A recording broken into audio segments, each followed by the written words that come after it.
नमस्ते बच्चों, एशरा study class में आपका स्वागत है।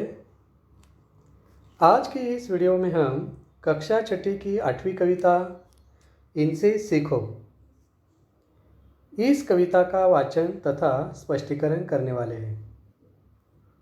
इनसे सीखो इस कविता के कवि है श्रीनाथ सिंह, जिनका जन्म 1901 में तथा मृत्यु 1996 में हुई है।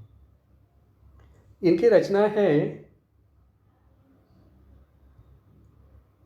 नानी की संदूक, मक्की की निगाह, शिशु, बाल सखा आदि इनकी रचना है।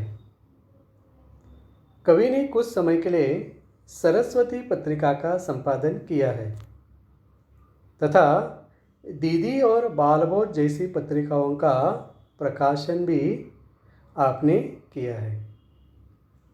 कवि श्रीनाथ सिंह इस कविता के माध्यम से हमें बताने की कोशिश कर रहे हैं कि प्रकृति में पाई जाने वाली प्रत्येक वस्तु से कुछ न कुछ सीख मिलती है, जिसे ग्रहण करना आवश्यक है। यदि हम लोग प्रकृति में जाएंगे, प्रकृति में देखेंगे, तो विभिन्न प्रकार के पेड़ पौधे, फूल, पंछी, पशु पक्षी, जीव जंतु, मनुष्य आदि को यदि हम लोग ध्यान से देखेंगे, उनका निरीक्षण करेंगे, तो उनसे हमें कुछ ना कुछ सीखने को मिलता है और इन्हीं गुणों को हम लोग अपने जीवन में यदि उनका उपयोग करेंगे तो जीवन में आगे बढ़ सकते हैं तथा इन गुणों को हमें ग्रहण करने की आवश्यकता होती है। पहले हम इस कविता का वाचन करते हैं। फूलों से नित हंसना सीखो, भौरों से नित गाना, फल से लदी डालियों से नित सीखो शीश झुकाना, सीख हवा के झोंकों से लो कोमल भाव बहाना, दूध तथा पानी से सीखो मिलना और मिलाना, सूरज की किरणों से सीखो जगना और जगाना, लता और पेड़ों से सीखो सबको गले लगाना।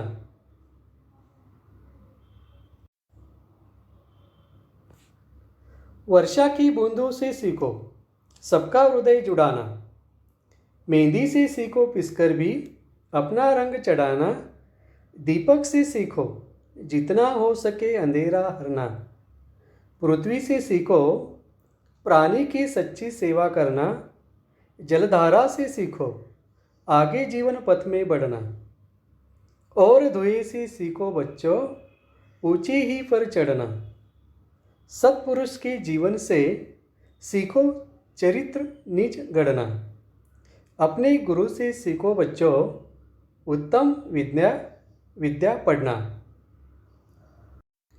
कविता के वाचन के बाद हम कविता की हर पंक्ति का स्पष्टीकरण करेंगे, उसका अर्थ जानने की कोशिश करते हैं। चले देखते हैं कवि हमें पहले पंक्ति में क्या बताते हैं। फूलों से नित हंसना सीखो।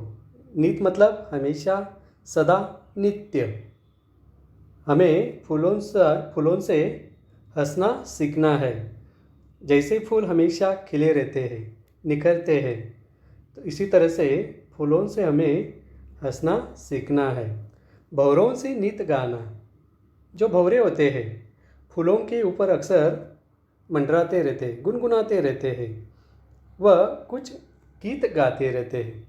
ऐसे ही मनुष्य को हर समय गुनगुनाते अपने कामयाबी की ओर बढ़ते रहना है, अपने काम को आगे लेके जाना है। दूसरी पंक्ति में कवि कहते हैं, फल से लदी डालियों से नित सीखो शीश झुकाना। जब वृक्ष में, पेड़ में जब फल लगते हैं तो फल लगने के बाद उसकी डालियाँ जमीन के ऊपर, धरती की ओर झुक जाती है। मतलब उनमें एक विनम्रता का भाव आता है। ऐसे ही मनुष्य जब कामयाब होता है अपने गुणों से, उसमें जब वह अधिक धनवान होता है, अधिक बुद्धिमान होता है, उसके पास सब कुछ आ जाता है, तब मनुष्य घमंड करता है। तो कवि उसको कहना चाहते हैं कि पेड़ों के डालियों से सीखो कि हमेशा शीश झुकाना, मतलब विनम्रता से समाज में हमें चलना है। समाज के साथ जब हम लोग व्यवहार करते हैं, समाज में उठते बैठते हैं, तब हमें प्रेम की भावना से समाज की ओर देखना चाहिए, विनम्रता की भाव से हमें समाज के साथ बर्ताव करना चाहिए। तीसरी पंक्ति में कवि कहते हैं, सीख हवा के झोंकों से लो कोमल भाव बहाना। हवा के जो झोंके होते हैं उनसे हमें कोमल भाव सीखना है। हवा चलती है, उसके जो झोंके होते हैं उसमें से एक शीतलता, एक ठंडा महसूस होते हैं, उसमें एक कोमल भाव होता है। और ऐसे ही कोमल भाव को हमें समाज में प्रसारित करना है, उसका प्रसार करने का काम करना है। दूध तथा पानी से सीखो मिलना और मिलाना। कवि कहते हैं कि जैसे ही दूध में आप लोग पानी डालो या पानी में दूध डालो तो दोनों जैसे घुल मिल जाते हैं, पहचानना मुश्किल हो जाता है कि पानी किधर है और दूध किधर है। ऐसे ही हमें क्या है, समाज में हर जाति धर्म के साथ घुल मिल जाना है, प्रेम के साथ रहना है और मिलना है तथा सबके साथ मिलाना है। सूरज की किरणों से सीखो जगना और जगाना। सूरज की किरणें जब निकलती है तब वो सारी दुनिया को जगाती है। सृष्टि के जो पशु पंछी है वह जग जाते हैं, वह अपनी आवाज़ से सबको जगाने की कोशिश करते हैं। जैसे मुर्गा होता है, मुर्गा बांग देता है, सबको जगाता है। ऐसे ही हमें क्या करना है, समाज में जो अज्ञानी लोग हैं या अंधश्रद्धा में अभी भी जुड़े लोग हैं, ऐसे लोगों को क्या करना है, हमें ज्ञान की रोशनी से उनको जगाना है।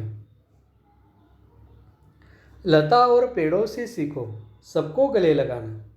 जो लता होती है, छोटी सी एक वेल होती है, वो पेड़ों पे बढ़ती है, पेड़ों को गले लगाती है। वैसे ही पेड़ भी उसे खुशी खुशी गले लगाती है और उसको अपने ऊपर बढ़ने देती है। ऐसे ही हमें क्या करना है, समाज में भी हर लोगों से, हर जाति धर्म के लोगों से गले मिलना है, प्रेम से रहना है। आखिरी पंक्ति में कवि कहना चाहते हैं कि अपने गुरु से सीखो बच्चों उत्तम विद्या पढ़ना। हमारे जो गुरुजी होते हैं वह हमेशा हमें उत्तम से उत्तम विद्या देने की कोशिश करते हैं। वह हमेशा हमें अच्छी बातें सिखाते हैं, सच्चाई के मार्ग पर चलना सिखाते हैं और जीवन में कैसे कामयाब होना है ये हमें बतलाते हैं, हमें ज्ञानार्जन करते हैं। ऐसे ही हमें जीवन में लोगों को भी क्या करना है, ज्ञान प्रदान करना है, उनको भी उनकी समस्याओं से बाहर निकालना है। आज हमने इस वीडियो में देखा कक्षा 6 की 8वीं कविता इनसे सीखो।